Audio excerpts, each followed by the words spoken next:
បាទសុខស្ដីពុកម៉ែបងប្អូនបាទថ្ងៃនេះគឺមកជួបជាមួយនឹងខ្ញុំបាទជាមួយនឹងការឆ្លើយនឹងសំណួររបស់បងប្រុសនៅខាងបន្ទាយមានជ័យពុកម៉ែបងប្អូនបាទមានសំណួរជាច្រើនចូលមកកាន់ខ្ញុំថាធ្វើមកចដុំខ្លាំងចឹងបាទហើយពីទូទៅគ្រូខ្ញុំមិនដែលលាក់ទេពុកម៉ែបងប្អូនបាទគឺខ្ញុំឆ្លើយទៅតាមអ្វីដែលខ្ញុំដឹងអ្វីដែលខ្ញុំចេះឬក៏បទពិសោធន៍ខ្ញុំរៀបកន្លងមកបាទបទពិសោធន៍ខ្ញុំច្រើនឆ្នាំដែរពុកម៉ែបងប្អូនបាទចូល4-5ឆ្នាំហើយក្នុងការធ្វើដុំតាំងពី channel ខ្ញុំនៅ subscribe តូចឥឡូវរហូតដល់ channel ខ្ញុំពី channel នោះគាត់តែជាង1000ហើយអរគុណពុកម៉ែបងប្អូនដែលបានគ្រប់គ្រងបាទទាំងអតិថិជនចាស់អតិថិជនថ្មីគ្រាន់ថាពុកម៉ែបងប្អូនអើយគ្រឿងរៀបអេឡិចត្រូនិកគឺមិនបានពេញចិត្តពុកម៉ែបងប្អូនទាំងអស់ទេបាទបានពេញចិត្តពុកម៉ែបងប្អូនច្រើនហើយសម្រាប់មានពុកម៉ែបងប្អូនខ្លះក៏គាត់យកទៅគឺគាត់ស្គាល់បងជាងតែខ្លាំងជាងខ្ញុំហ្នឹងក៏គាត់ថាដុំខ្ញុំមកល្មមអញ្ចឹងពុកម៉ែបងប្អូនបាទតែមានបងភាគច្រើនគាត់ក៏អាចទទួលយកបាននៅគុណភាពក៏ដូចជាការចាប់ត្រីរបស់ដុំខ្ញុំអញ្ចឹងហើយពុកម៉ែបងប្អូនក៏ដូចជាបងតែងតែសួរថាធ្វើម៉េចឲ្យដុំខ្លាំងបាទធ្វើម៉េចឲ្យដុំខ្លាំងអញ្ចឹងសម្រាប់ការធ្វើឲ្យដុំខ្លាំងគឺវាមានដូចតទៅចំណុចដែលធ្វើឲ្យវាខ្លាំងដូចជាមានមិនค่อยច្រើនប្រហែលទេពុកម៉ែបងប្អូនបាទទី1ពុកម៉ែបងប្អូនភាគច្រើនលើវាប្រាប់ថារំប្រមាណខ្សែទឹកទឹក380ជុំអញ្ចឹងបាទ380ជុំអញ្ចឹងកម្រិតដែលយើងរុំ380ជុំនេះគឺប្រើល្អត្រង់ថាទី1ដុំអត់ទៅក្តៅបាទដុំទៅក្តៅទី2សំឡេងមិនទៅញ៉ុងទេពុកម៉ែបងប្អូនបាទដាក់ទឹកវិញអត់តាំងអត់អីទេបាទតាំងតិចតួចបាទដុំក៏មិនទៅក្តៅគ្រាប់ក៏មិនទៅក្តៅសម្រាប់យើងរុំ380ជុំពុកម៉ែបងប្អូនបាទតែបើសួរថាចាប់ត្រីងាប់អត់បាទងាប់ពុកម៉ែបងប្អូនបាទងាប់មិនងាប់ទេ380ជុំអីមានន័យថាភ្លើង380វ៉ុលជាងឬក៏380វ៉ុលនឹងឯងបាទសម្រាប់ដុំម៉ូទ័រឆ្អស់បាទអញ្ចឹងបើសិនជាពុកម៉ែបងប្អូនរុំ380ជុំហើយបាទវាមិនខ្លាំងពុកម៉ែបងប្អូនត្រូវតែតម្លើងជុំទៅបាទដូចខ្ញុំមិនដែលរុំត្រឹម380ជុំនោះទេបាទជាទូទៅនោះព្រោះរុំប៉ុណ្ណឹងមកយកទៅចាប់ត្រីអត់បានទេបងប្អូនបាទគាត់បានទិញផុត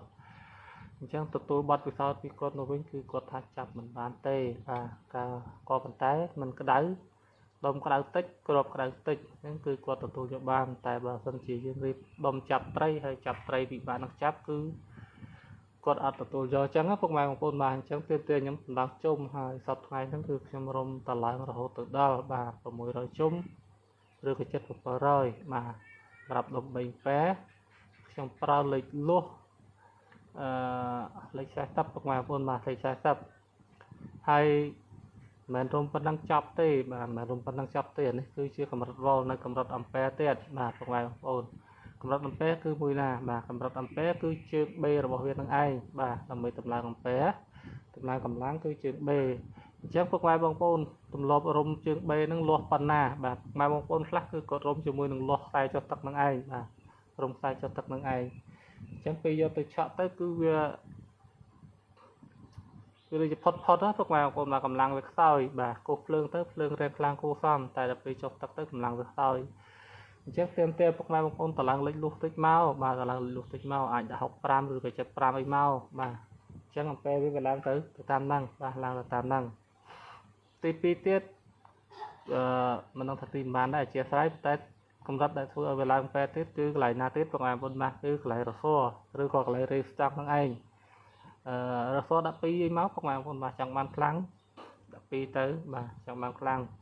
តែទន្ទឹមនឹងការខ្លាំងពុកម៉ែបងប្អូនត្រូវតែទទួលយកបាននៅបាទទី1ដុំរៀងឡើងកម្ដៅទី2គ្រាប់រៀងឡើងកម្ដៅដែរអញ្ចឹងអ្វីដែលយើងធ្វើឲ្យខ្លាំងវាក៏ផលដែលខ្លាំងហ្នឹងវាតបស្នងមកយើងវិញនៅគ្រាប់ឡើងកម្ដៅលឿនដុំឡើងកម្ដៅលឿនអញ្ចឹងសួរថាពុកម៉ែបងប្អូនទទួលបានទេបាទទទួលបានទេហើយម្យ៉ាងទៀតនៅពេលដែលដុំឡើងកម្ដៅលឿនគ្រាប់ឡើងកម្ដៅលឿនវាធ្វើឲ្យពុកម៉ែបងប្អូនខ្លះថាដុំនឹងក្តៅបាទដុំនឹងក្តៅអញ្ចឹងសួរពុកម៉ែបងប្អូនទទួលបានដុំឡើងកម្ដៅឬក៏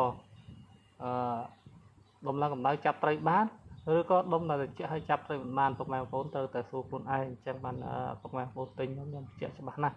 ថាពុកម៉ែបងប្អូនចង់បានវល់ប៉ុណ្ណាបាទវល់ប៉ុណ្ណាហើយម្យ៉ាងទៀតតកតងទៅនឹងជើងសេបាទរុំជើងសេ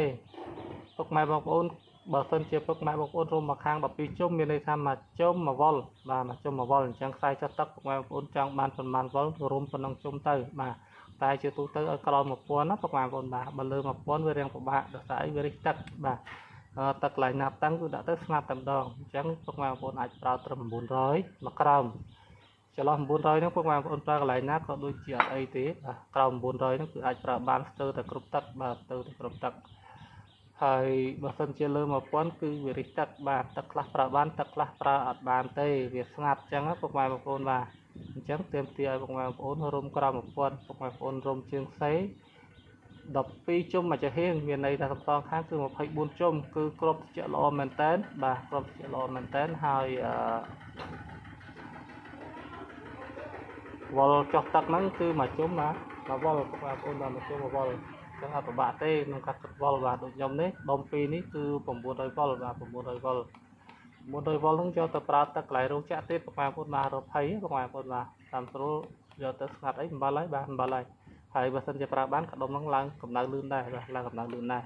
អញ្ចឹងវាទៅថ្ងៃនេះដូចជាមិនមានអីទេរបៀបតែធ្វើឲ្យដុំខ្លាំងគឺមានប៉ុណ្្នឹងឯងទី1គឺបន្ថែមវល់ទី2គឺបន្ថែមកម្លាំងអំពែការបន្ថែមវល់គឺខ្ញុំប្រាប់ហើយបន្ថែមវល់គឺដើម្បីអីដើម្បីឲ្យវាចាប់ត្រីងាប់លឿនបាទងាប់លឿនទី2បន្ថែមអំពែដើម្បីអីដើម្បីឲ្យកម្លាំងវានឹងបន្ថយបាទបើមិនជាយើងមានតវល់អត់មានកម្លាំងទេវាក៏ងាប់ត្រីដែរបងប្អូនបាទបន្ថែមវល់គឺបន្ថែមខ្សែចុះទឹកគឺបន្ថែមចំនួនជុំខ្សែចុះទឹក